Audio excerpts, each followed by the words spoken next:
this. Let's take a short break. Okay. Who's coming up today? Who we got in the studio? We have ZEWDY coming on to interview today, which I'm really excited about. I can't wait to just talk to her, and then talk to the audience about just kind of who she is, because just in the past couple of weeks, this girl has blown me away. So I can't wait to get her up. She said. That's what she said. I heard nothing, sweetie. Well, I don't have a dick, so. All right. Actually, girls do have dicks. They're really tiny. Now, here's Ashley and Antonio. Minus Antonio. Minus Antonio. Hello. Cabello. Welcome back to Read All About It Radio. Hello, y'all. We got ZEWDY in the house. ZEWDY. Hi. Okay, what is this? Okay, I like that. Will you go on stage? Is this something that you do? That's dope. How'd you come up with that? I don't know. I guess I was just trying to find something like that I could, I don't know, make personal. Yeah. And it just works. And sometimes, like, when I do little shows, like people in the front will throw up the Z. Really? Yeah. That's cool. Does ZEWDY mean anything in particular? Yes, ZEWDY means crown. Really? Yes. Okay. Okay, so we have royalty. Heavy as the head. We have royalty in here with us. Let's pull up that. What American names mean nothing? It's like, My name means some sort of a fir tree that has no symbolic significance, like, whatsoever. America don't fucked up, David. What does Dantley mean? I don't know. My daddy just made it up. Ralaman's government name is Dantley. Dantley. But you know, Is that not the best, funniest name in the world? women love that. I always try to make it mean abundantly. I'm a bitch. Sounds like a Russian ballet star. Dantley. Actually, dance for me. So ZEWDY, what's your government? ZEWDY. Is it ZEWDY? Oh, yeah, that's my real okay. name. Parents are from Eritrea and Ethiopia. East Africa. Okay.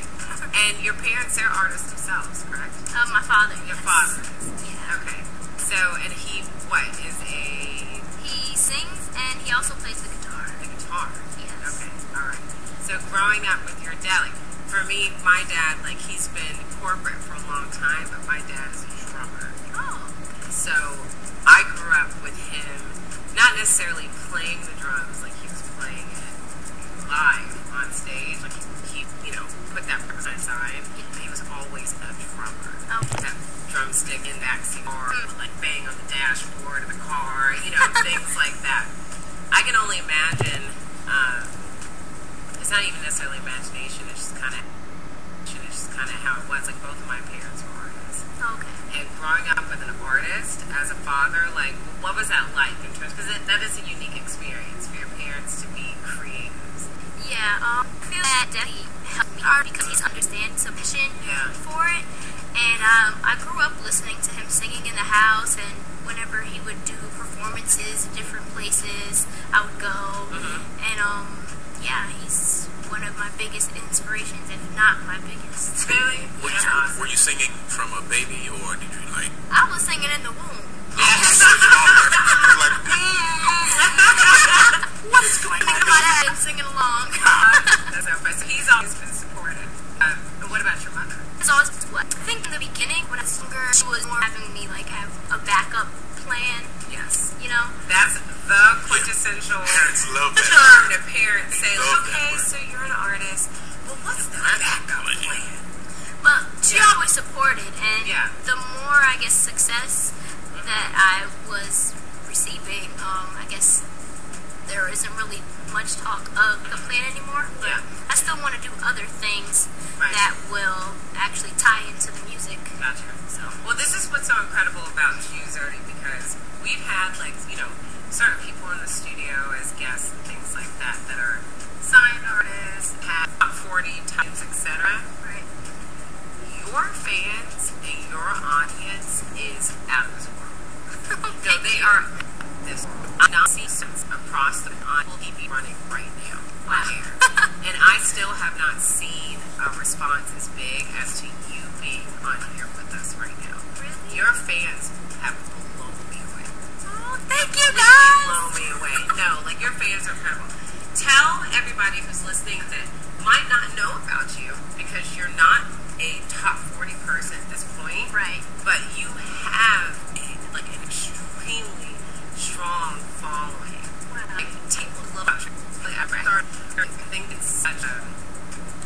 think it's a great inspiration for so many people. You're blessed because you're extremely talented. Thank you. So, so a lot of people might, have done and put out as much as you, but they don't have the same talent.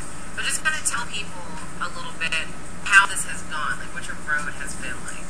Okay, well, first of all, I would like to say that it's an honor to be here, knowing that there have been, people that are way bigger than me in the show. So in terms of audience, forget it. If they're audience or acting, forget it. Wow. Forget it. No, it's has sincerely blown my mind. And I also want to thank my fans and supporters for being here and know that I'm getting all these opportunities. So, thank you. I don't want to get emotional. Well, I started off just doing local talent shows and showcases, but my father actually made a YouTube account before I did and would post some videos from performances I did at school for singing the national anthem for the inauguration of our mayor and things like that. And then my brother bought me a Mac computer with a built-in camera to encourage me to start recording videos. And then I did. So at first I would take requests from people, what songs they'd like me to sing. And then there was someone that was bigger than me, was a dancer. He really singing with my videos and promote them on his channel. So that really helped me gain a lot of followers in a short amount of time. And then it got to the point where now, in different cities, people recognize me. They're like, yo, you want to take it off? Yeah. That's incredible because too, and things like that for self-distribution did not exist that long ago. Right. So you're one of those success stories where it's it's not like it's a million hits because somebody caught a video of, somebody farting, lighting it on fire or something. It's really just out there. It's a slow burn. Yeah. You put your talent out there, being on YouTube, right? And, you've been singing since you were in the womb, et cetera, et cetera. Literally in the womb. Shout out to the womb. Singing. Right. So, okay. So, you have been wanting to be an entertainer for a long time. Ever since I could remember. Ever since you could remember. Okay. So, you have this, you're like a YouTube sensation, right? If this is always how it was, in terms of you had your audience, you had your followers, you had your platform, you toured, you performed, et cetera, and was never there, is such a hard step to even do, for whatever reason, whether you don't have the equipment, whether you don't have, whatever. Yeah. It's a hard thing to do. I think that you're just such an excellent example of tenacity and talent coming together, and you're paving a way for yourself to where if you did go to a label, you can ask, or you can not ask, you can demand $1 million. No, seriously, because you already have that background. And get it in $1 bills. And get it in $1 bills. They tell you well, we can't do that. Tell them you can do anything you want to do. You put your mind to it. Yes, you can make it happen. And then we'll go to Magic City. Shout out to Magic City.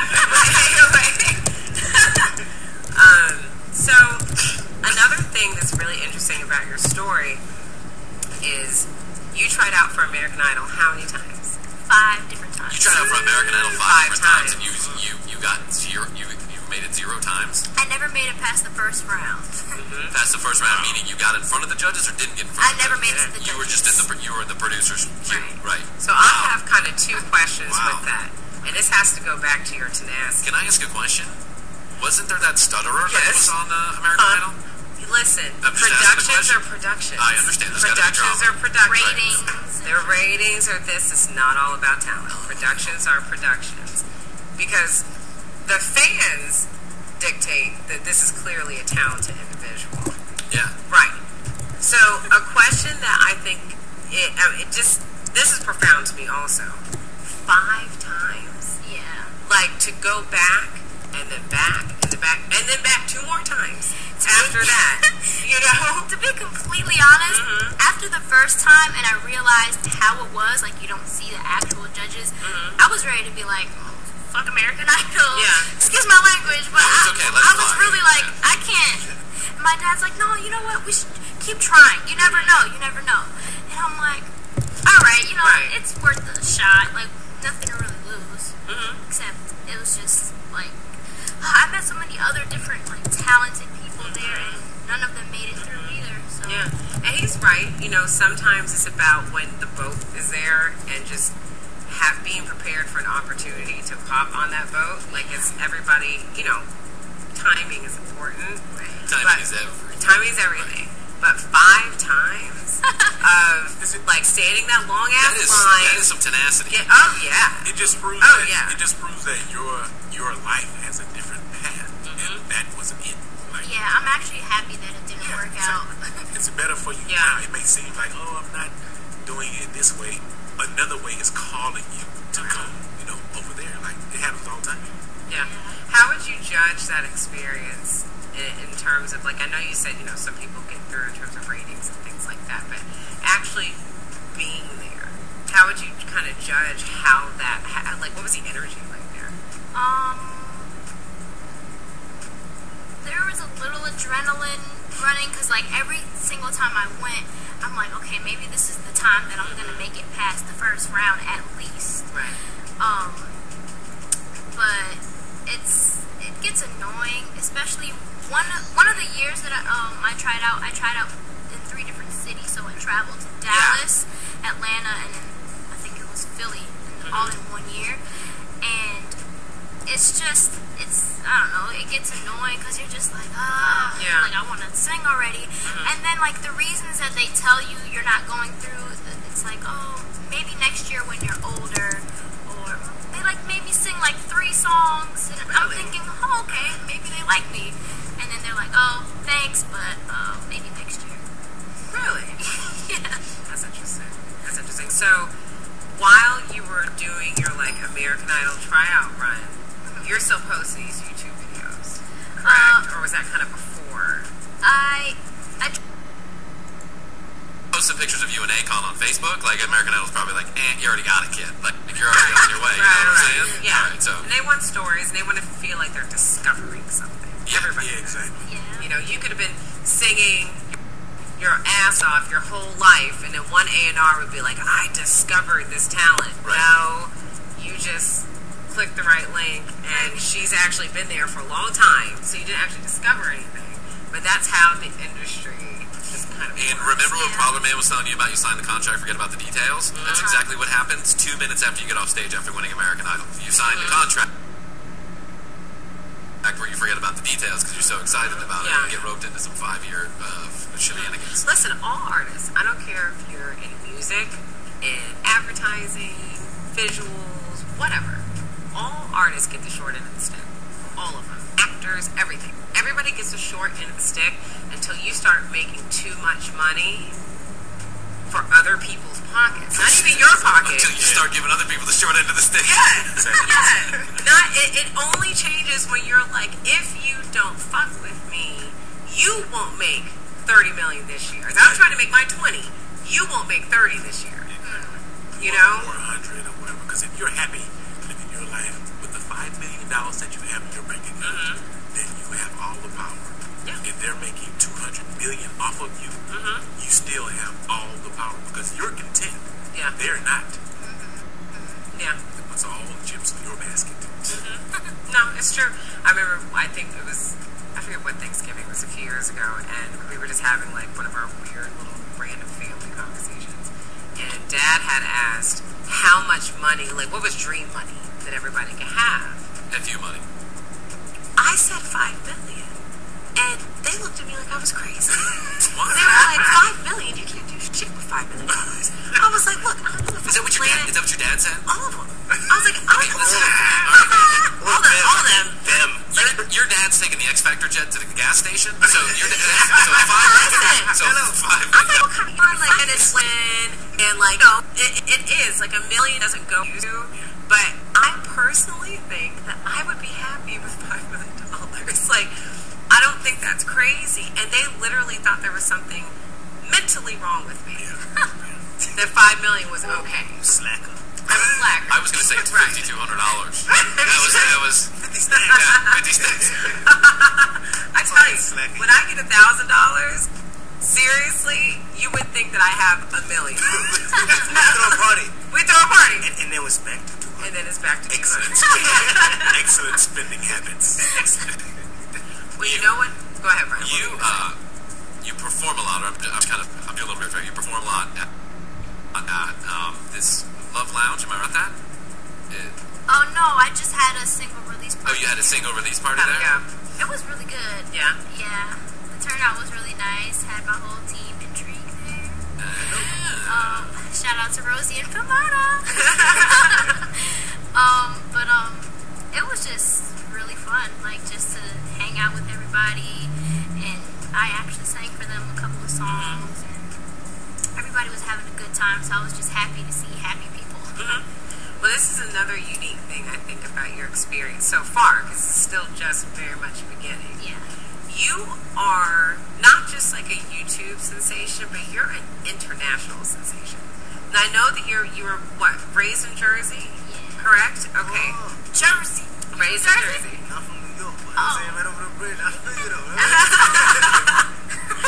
So, as Americans, it's kind of like standard for, or is it even, it's like where you're from, you kind of want to like blow up where you're from, and then kind of keep it moving, right? Right. You have done it the opposite way. You have already laid down some incredible groundwork overseas. Tell us about your single in Ethiopia. Okay.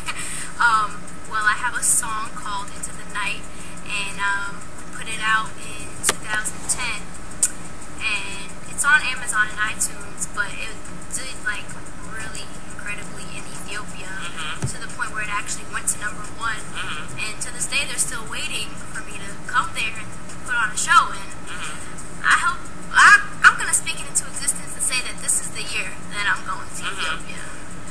But what's incredible about that is people have to remember that there's more out there than here. Oh yeah. There's more than New York. There's more than LA. There's more than Atlanta. There is a whole entire fucking world with more people actually per capita in certain areas. And I'm going to tell you, I'll be the first to say that I'm completely ignorant about Ethiopia. Okay.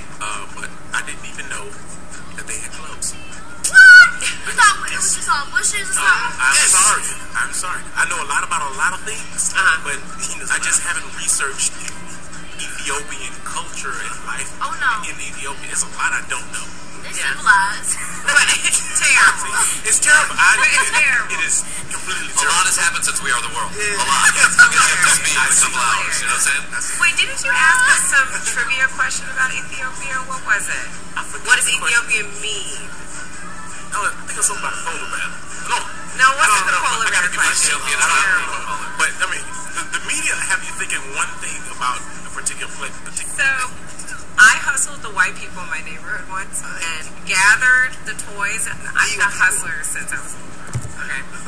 Gathered the toys in my closet and put in a basket. And gathered some pre-autographed pictures of my mom. And stood on the corner in our neighborhood. And as the white people would drive by, I would flag them down and tell them, I'm going to need for you to purchase these toys, and as a special gift, you get this autograph photo. Exploitation. To give me money to send to my starving cousins in Ethiopia. And I made bank. Oh, that's so shit. I banked, and I took the bank. Hold on. No. You're on your way. No. We had, what was it? Mom got all into the, what is it? The Christian Children's Fund, like buy a kid. Oh, yeah. Buy a kid, save a life. We bought a couple of kids. That sounds crazy. Yeah, save the But children. that's what it is. Save the Feed the children. children, save the Feed the children. children. Price You of a give cup of like coffee. 35 cents a day. Price of a cup of coffee. What coffee costs 35 cents? I don't know, Well, because it in did New York it was way back more then than that. because you didn't have to walk into somewhere and speak Italian to walk in and get it, right? Kid coffee is. Yes. I don't know how much that was actually. Mom on the cover. Anywho. But that's the kind of stuff I want to do. Like, my aunt Hetana Egi exposed me to like the adversities of the Ethiopian people at a very young age, and it kind of like clicked in my head like, okay, that's why I'm gonna be famous. Like, I love to sing, but I want to be famous so that I can help them. So that's really what I want to do. It's motivation. Yeah. Yeah. What do you think is a way to help them? Like, what does that mean to you? I What want to. does that look like? I want to make more people aware, not just in Ethiopia, but I would like to do a lot there because, you know, I have ties there. But I want to help Africa in general. I have so much love for Africa and black people. And also, I want to start my own foundations because I don't necessarily know which one are legitimate, and I'm not trying to have my money stolen from people to just, yeah, so. It's taxes, too. Well, hey, I mean, It doesn't defeat a purpose. It's a double purpose. right. Shout out IRS. Yeah, that'll be helpful. It is helpful. Hell, I'm just trying to help her. Rosie is actually the ambassador for an orphanage, Mary Joy Orphanage in Ethiopia, and I've done a few fundraising events where I would sing and raise money for that orphanage. Oh, that's wonderful. Yeah. That's wonderful.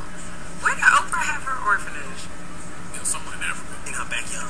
Was it in South Africa? In her backyard. Somewhere, but Somewhere in South Africa, it was like an orphanage / school where the girls were raised, wasn't it? whatever I happened, think it went so. nuts. It went nuts, It yeah. nuts. Shit went It haywire. Haywire. Yeah, no, it sincerely did.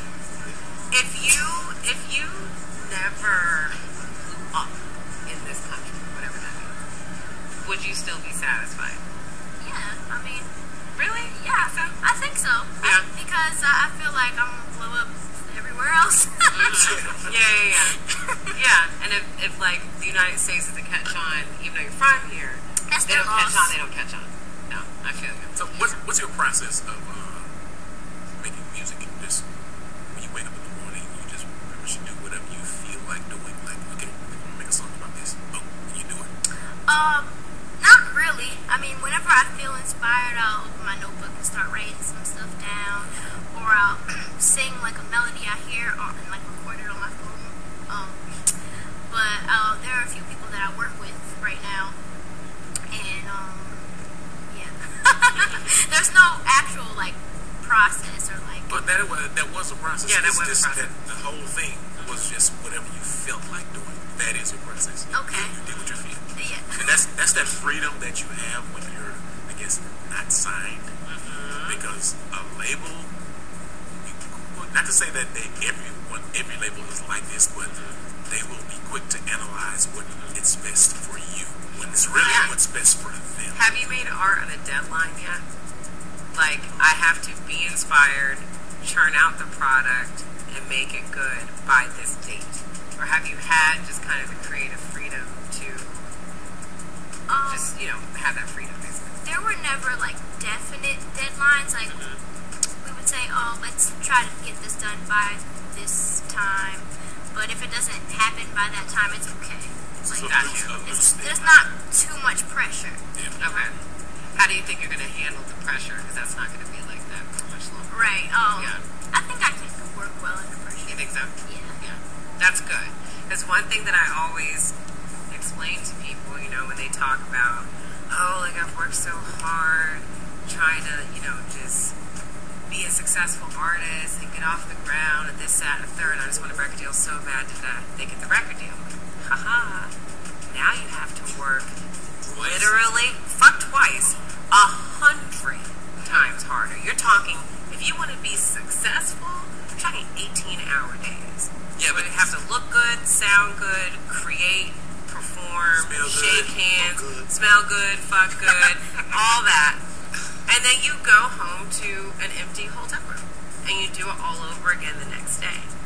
It's something that people, when they see people on TV and they hear them on the radio, it's like, oh, this is so glamorous, this and that.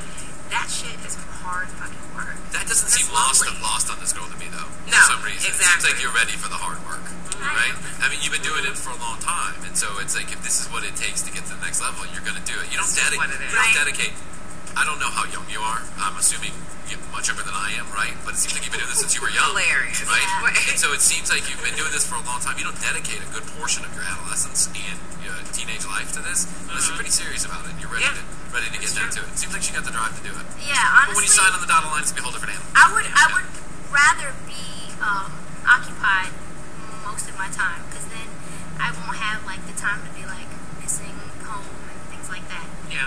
But yeah, like I want to be busy. I want to work. I want to be in the studio. I want to be on stage. I want to travel, and I'm going to be doing all those things very soon.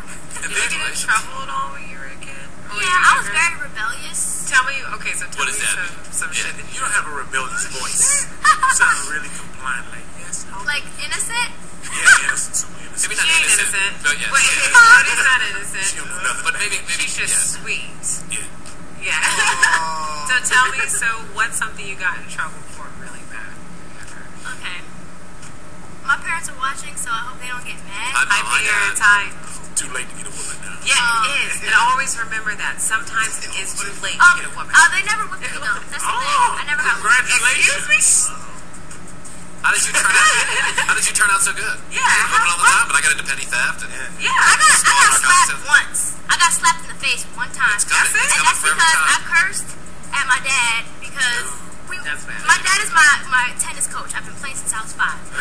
And one day I just didn't feel like playing, and he's like hitting the ball to me, and I wasn't like returning it. So then he's like, "Tony, play," and I'm like, "I don't want to fucking play." So then he was like, "What?" He came over right in front of my friends. He slapped me, and I'm like, "Ah!"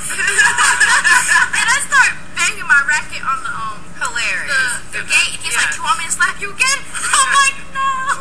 Hilarious. That is so innocent and cute. I was getting picked up from jail, stealing cars. My mama punched me in the chest at Target in front of my best friend and the cash register lady. I couldn't nothing. Nothing. This was back in 1925, right? Exactly. And you know what happened since then? Remember what I told you? Yeah. You should have said it another way. I think go in front of the abacus lady. Remember what I told you? Been growing since 1920. Stop.